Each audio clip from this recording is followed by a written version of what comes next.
হাই hello' ধন্যবাদ, welcome back to my YouTube channel. তো আজি আকৌ আহিছোঁ আপোনালোকৰ মাজত নতুন এটা ভিডিঅ' লৈ। তো আজি আমি আলোচনা কৰিম SSC GDৰ ওপৰত। তো আমাৰ ইতিমধ্যে সকলোৱে গম পালে যে আমাৰ ল'ৰাৰ ফিজিকেল শেষ হৈ গ'ল। SSC GDৰ ফিজিকেল টেষ্ট ল'ৰাৰ শেষ হ'ল আৰু দুদিন ছোৱালীৰ হয় আৰু এদিন ছোৱালীৰ বাকী আছে।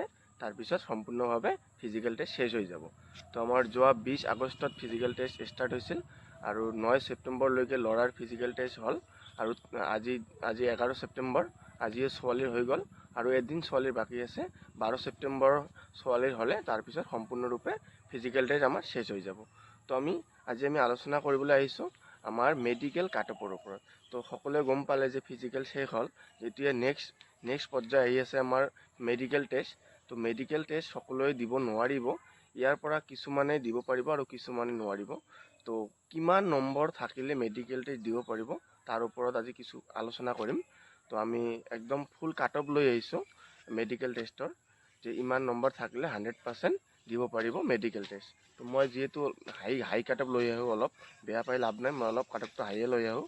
তো কি কাৰণৰ ওপৰত ভিত্তি কৰি মই কাট অফটো বনাইছোঁ সেই সকলোখিনি কথা আলোচনা কৰিম।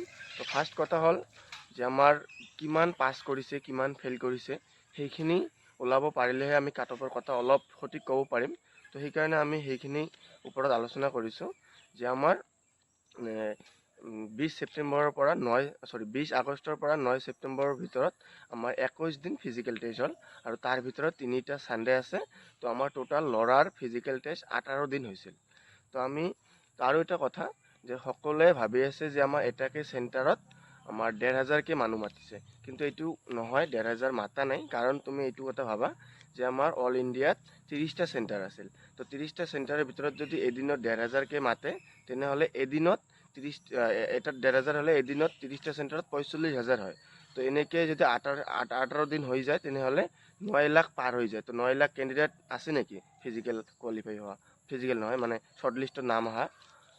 তো 9 লাখ কেণ্ডিডেট নাই, যিহেতু মিনিমাম 3.5 লাখ 4 লাখ মান আছে। তো সেইকাৰণে এইটো ভুল যে 1500 কেণ্ডিডেট নাই। এইটো 100% চিয়'ৰ যে এটাকে চেণ্টাৰত 1500কে নাই। হয়তো কোনোবা এটা চেণ্টাৰত থাকিব পাৰে 1500, কিন্তু আমাৰ 9 মাইলত 1500কে মাতা নাই আৰু চুকবিতো মাতা নাই, এইটো 100% চিয়'ৰ। তো মই এনালাইজ হিচাপত মই কৈছোঁ যে আমাৰ 9 মাইল চেণ্টাৰটোত এদিনত আমাৰ 1200 কেণ্ডিডেটকে মাতিছে। 1200ৰ ভিতৰত আমাৰ এদিনত 1200 হ'লে আমি 18 দিনত প্ৰায় আমাৰ 21,000 মান কেণ্ডিডেট 9 মাইলত মাতিছে। ঠিক আছে। আৰু যদি আমি পেজেণ্টৰ কথা ক'বলৈ যাওঁ, এদিনত পেজেণ্ট হৈছে 9 মাইলত 800, মানে একুৰেট 800 কোৱা নাই, মই এভাৰেজটো 800 কৈছোঁ। কেতিয়াবা 750, কেতিয়াবা 900, কেতিয়াবা 850, সকলোখিনি ফালৰ পৰা চাই মই এভাৰেজ 800 ধৰিছোঁ। তো এদিনত যদি 800 পেজেণ্ট হৈছে তেনেহ'লে 18 দিনত মিনিমাম 14,500 মান পেজেণ্ট হৈছে। এভাৰেজ তুমি 15,000 ধৰিব পাৰা যে 21,000 মাতিছে, 15,000 পেজেণ্ট হৈছে, মানে ইণ্টাৰভিউ দিবলৈ গৈছে।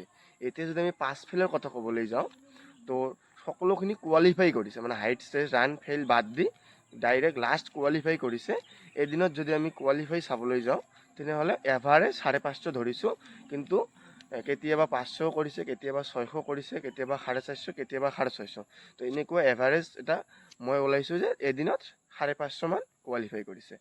তো এদিনত 550 হ'লে 18 দিনত প্ৰায় 10,000 মান কোৱালিফাই কৰিছে। এইটো একদম 100% চিয়'ৰ নহ'লেও 99% চিয়'ৰ যে 10,000ৰ ওপৰত কোৱালিফাই কৰা নাই। হয়তো পেজেণ্ট মানে কিমান মাতিছে এইখিনি অলপ ইফাল সিফাল হ'ব পাৰে, কিন্তু 10,000ৰ ওপৰত যে কোৱালিফাই কৰা নাই ফিজিকেল, এইটো 100% চিয়'ৰ বুলি ধৰিব পাৰা 9 মাইলত। আৰু এতিয়া যদি আমি চুকবিৰ কথা ক'বলৈ যাওঁ, আৰু চুকবিত অলপ মানে বেলেগ হ'ব পাৰে, কাৰণ কি চুকবিত বেলেগ ষ্টেটৰ মানুহ মাতিছে চুকবিত। তো 9 মাইলৰ তুলনাত আমি চুকবিত চালে আমাৰ এদিনত কেণ্ডিডেট মাতিছে আমাৰ অসমৰ 900 কেণ্ডিডেট। হয়তো বেলেগ ষ্টেটৰ আছে, তাৰ ভিতৰত আমাৰ অসমৰ 900 কেণ্ডিডেট মাতিছে এদিনত। আৰু যদি আমি 18 দিন চাবলৈ যাওঁ, 18 দিনত প্ৰায় 16,000 কেণ্ডিডেট মাতিছে।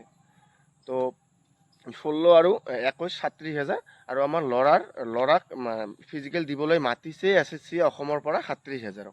ঠিক আছে। সেইকাৰণে মই বনাই কেনে কথাবিলাক কৈ আছোঁ, কাৰণ আমাৰ ভেকেঞ্চি আছে 51,000 আমি 7.5 দি ডিভাইড কৰিবা, এনেকৈ আহিব। আৰু যিখন শ্বৰ্ট লিষ্ট ওলাইছে ফিজিকেলত কোৱালিফাই কৰাৰ কাৰণে, সেই কোৱালিফাইড সকলোখিনি যোগ কৰিবা, 37,000 কেইটামান কেণ্ডিডেটৰ নাম আছে। তো সেইকাৰণে আমাৰ চুকবিত 16,000 প্ৰায় মাতিছে। তো চুকবিত যদি আমি পাছৰ কথা ক'বলৈ যাওঁ প্ৰায় পেজেনৰ কথা ক'বলৈ যাওঁ, পেজেন মিনিমাম 600 মান পেজেন হৈছে ডেইলি 600। আৰু মানে এইটো 100% চিয়'ৰ নহয়, মানে আগা পাছা হৈছে 550, 700, 650 এনেকুৱা হৈছে। তো মই এভাৰেজ 600 ধৰিছোঁ। আৰু যদি আমি 18 দিনত পেজেনৰ কথা ক'বলৈ যাওঁ মানে প্ৰায় 11,000 মান পেজেন হৈছে। মানে ইণ্টাৰভিউ দিবলৈ গৈছে প্ৰায় 11,000 মান। আৰু যদি আমি এদিনত পাছৰ কথা ক'বলৈ যাওঁ প্ৰায় 400, এভাৰেজ 400 মান হৈছে। তো আমি 18 দিনত আমি প্ৰায় 8,000 মান ধৰিব পাৰোঁ যে 8,000 মান পাছ কৰিছে। নৰ্মেলৰ তুলনাত তাত অলপ কেণ্ডিডেটো কম মাতিছে আৰু তাত পাছো কম কৰিছে। তো আমি যেতিয়া টোটাল পাছৰ কথা ক'বলৈ যাওঁ মোৰ হিচাপত প্ৰায় 18,500 বা 19,000 মানে পাছ ওলায়। তো এইটোক আমি এভাৰেজ 20,000 মান ধৰিব পাৰোঁ যে আমাৰ অসমৰ পৰা SSC GDত 20,000 মান কেণ্ডিডেট কোৱালিফাই কৰিছে। ৰানিং আৰু মানে ৰানিং হাইট চাইট এইখিনি কোৱালিফাই কৰিছে 20,000 মান। মানে আমি এভাৰেজ ক'ব পাৰোঁ যিমানখিনি কেণ্ডিডেট মাতিছে তাৰ 50% কেণ্ডিডেট কোৱালিফাই হৈছে। তো এই সকলোখিনি কথাৰ ওপৰত আৰু কিছুমান কথা আছে, কিমান ভেকেঞ্চি আছে, ক'ত কিমান আছে, কোনটো কাষ্টত কিমান আছে, মই ইমানখিনি ক'বলৈ নাযাওঁ কাৰণ ভিডিঅ'খন দীঘল হ'বলৈ যাব। তো এই সকলোখিনিৰ ওপৰত বিবেচনা কৰি মই কাটঅফটো বনাইছোঁ। এতিয়া যদি আমি কাটঅফটোৰ কথা ক'বলৈ যাওঁ, কিন্তু মই কাটঅফটো অলপ হাইয়ে বনাওঁ কাৰণ মই যিটো কাটঅফ ক'ম সেই কাটঅফৰ ভিতৰত যদি কাৰোবাৰ নম্বৰ আছে তেনেহ'লে 100% চিয়'ৰ তুমি মেডিকেল দিব পাবা। এইটো মই একদম মানে 110% চিয়'ৰ, কাৰণ মই কাটঅফ হাইয়ে বনাওঁ, মই ল' কাটঅফ নবনাওঁ। তো এতিয়া আমি ফাৰ্ষ্ট EWSৰ কথা ক'ম। EWS নক্সাল এৰিয়াত যদি কাৰোবাৰ 58 আছে তেনেহ'লে 110% মেডিকেল দিবলৈ পাব। আৰু 58 +-2 2 কমো যাব পাৰে, 2 বেছিয়ে যাব পাৰে, কাৰণ সঠিকটো কোনেও ক'ব নোৱাৰে। আৰু জেনাৰেল এৰিয়াৰ কথা ক'বলৈ গ'লে EWS 56 +-2। আৰু বৰ্ডাৰৰ কথা ক'বলৈ গ'লে 85 +-2। আমি যদি এতিয়া OBCৰ কথা ক'বলৈ যাওঁ নক্সাল এৰিয়াত 60 +-2, জেনাৰেল এৰিয়াত 58 +-2 আৰু বৰ্ডাৰ এৰিয়াত 56 +-2। আমি এতিয়া যদি SCৰ কথা ক'বলৈ যাওঁ নক্সাল এৰিয়াত 61 +-2, জেনাৰেল এৰিয়াত 60 +-2 আৰু বৰ্ডাৰ এৰিয়াত 57 +-2। STৰ কথা ক'বলৈ গ'লে নক্সাল এৰিয়াত 61 +-2, জেনাৰেল এৰিয়াত 60 +-2 আৰু বৰ্ডাৰ এৰিয়াত 57 +-2। এতিয়া যদি URৰ কথা ক'বলৈ যাওঁ URত আছে 66 +-2 আৰু জেনাৰেল এৰিয়াত 64 +-2 আৰু বৰ্ডাৰ এৰিয়াত 62 +-2। তো এইখিনি কাটঅফ একদম পুৰা হাই কাটঅফে কৈছোঁ। আৰু নক্সাল এৰিয়াৰ কাটঅফটো আপুনি চাই লাভ নাই, কাৰণ আমাৰ গোটাই অসম নক্সাল এৰিয়াৰ কাটঅফটো বেছি যাবই, এইটো চাই লাভ নাই। তুমি জেনাৰেল এৰিয়া বা তুমি যি এৰিয়া হয় জেনাৰেল এৰিয়া বা বৰ্ডাৰ এৰিয়া সেইটো কাটঅফ চোৱা। মই যিটো কাটঅফ কৈছোঁ তাৰ ভিতৰত যদি তুমি আছা তেনেহ'লে 110% চিয়'ৰ যে তুমি মানে মেডিকেল টেষ্ট দিবলৈ পাবা। আৰু ফাইনেলটো পিছত কথা পাতিম। তো এইখিনি আছিল এটা সৰু ভিডিঅ'। যদি ভিডিঅ'খন ভাল লাগিছে লাইক, কমেণ্ট, শ্বেয়াৰ আৰু ছাবস্ক্ৰাইব কৰি দিব।